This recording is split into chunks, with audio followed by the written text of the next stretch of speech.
Kung naghahanap ka ng unique na pangregalo para sa mga anak mo, alam mo ba na isa itong sports car, mini RC car sa marirecommend ko sa'yo? Dahil bukod sa may maangas na forma, meron pang pa-headlights at meron din namang pa-taillights. Walang kayabang-yabang na meron din naman siyang glow-in-the-dark na ilaw sa ilalim. Rubber na rin pala ang apat na gulong nito. Alloy din naman ang body parts nito, kaya kahit itapon-tapon ng anak mo, walang problema. Pero dahil sa ganda nito, baka hindi niya to itapon at ingatan niya talaga to at tumagal pa sa kanya. At dahil nga RC car ay meron din siya remote control na merong low speed, mid speed, at saka syempre hindi mawawala yung high speed. At i-click mo lang yung button na to ng isang beses ay gagana kagad siya. So ibig sabihin nun hindi mahihirapan yung mga anak natin na i-operate ito.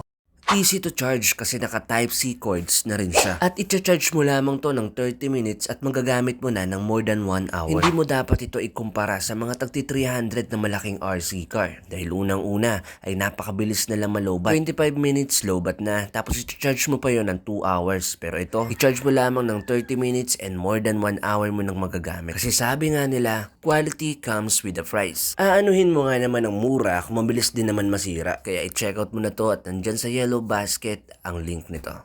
Yun lang and bye!